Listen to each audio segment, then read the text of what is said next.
Avid watchers of this show may ask themselves, why have we not reviewed an Isuzu in a very long time? Well, to answer that question, it's because there haven't been any new Isuzus launched in a long time.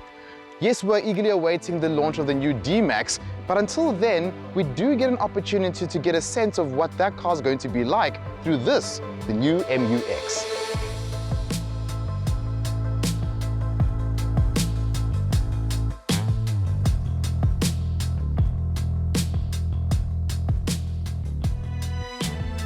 Before we get into the meat of the car, let's just take a moment to appreciate how good looking this new MU-X is. It's been completely redesigned and the entire vehicle looks sleeker, it looks much more aggressive, and it actually looks like something that could come from America. And as we know, South Africans do love an American style vehicle.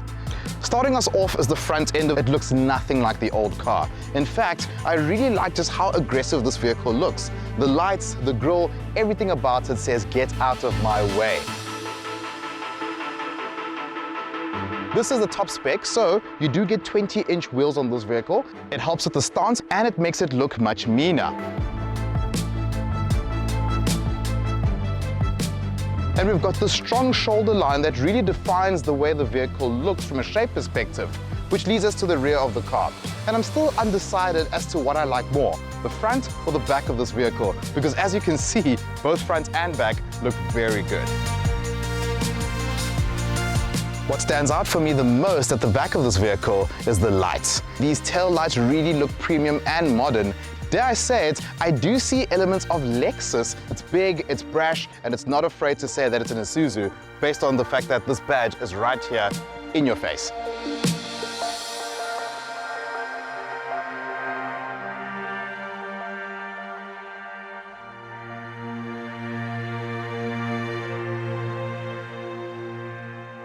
Isuzu has completely redesigned how this vehicle makes you feel as a driver.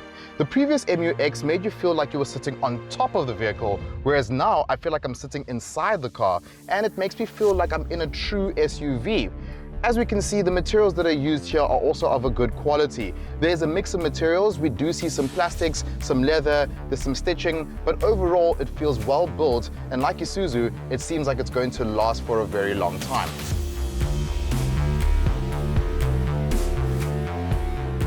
Another big thing is the touchscreen infotainment system, which gives you Apple CarPlay and Android Auto. I also have a host of USB inputs and some smart technology that we'll touch on as we're driving. But sitting inside this vehicle now, I must commend Isuzu because they've really designed this vehicle with SUV drivers in mind. And these seats, they're bulky, they're supportive, and they're begging to be sat on for a very long time.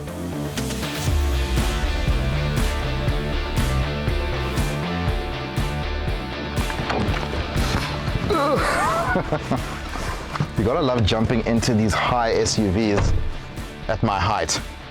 Sitting in the back here, I can confirm that these seats are very comfortable, similar to the front seats.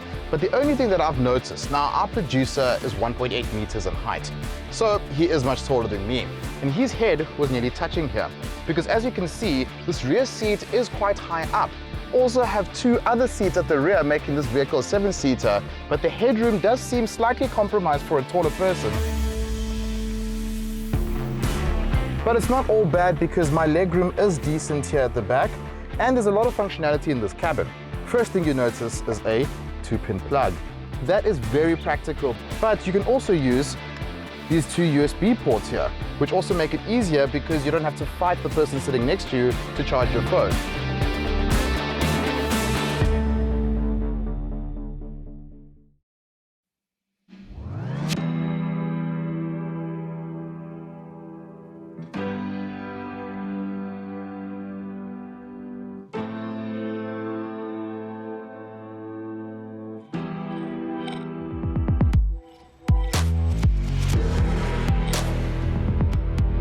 Now, Isuzu was very smart about the launch of this vehicle because prior to this launch, they actually arranged for me to drive the previous version of the MU-X. And for me, that made a huge difference because Consumers generally want a lifestyle-based vehicle, something that is going to be luxurious, but something that doesn't feel utilitarian. And that is exactly what the old MU-X felt like. It was a very capable vehicle, but it was still a bit rough around the edges.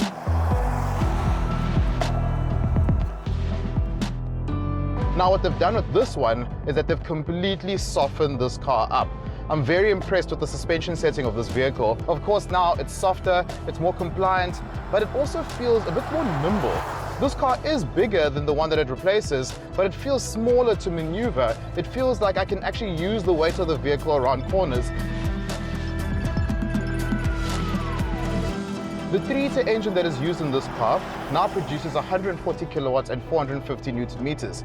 And I can tell you that when I put my foot flat like this engine really responds, and it feels much more willing to get up and going compared to the old vehicle.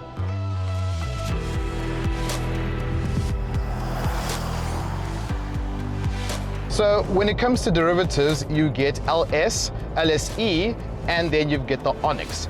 So on the Onyx variant, you get a system called IDAS, which means Intelligent Driving Assistance Systems. And that's essentially a safety suite that makes sure that you have got all the fancy equipment that you need, that you would expect out of a vehicle such as this. As a result of that, the Onyx does come with a 5-star NCAP rating.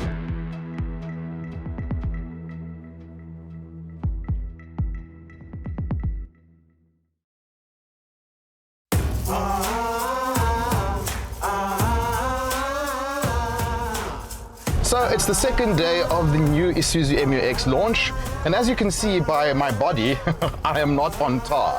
So we spent the day doing some serious off-roading in this car.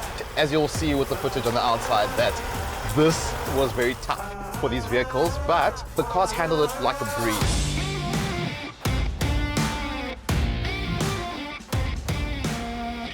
What impresses me most about this vehicle is just how composed it is doing this off-road stuff. Most people who are buying in this sector are going to do light gravel, they're going to do some excursions, but very few of them are going to be using these kind of cars to do hardcore stuff. Overall, I must say, I'm truly impressed with how this vehicle handles off-road, as well as how it handles on-road performance as well. So really, this MU-X is a leap ahead of the vehicle that it replaces.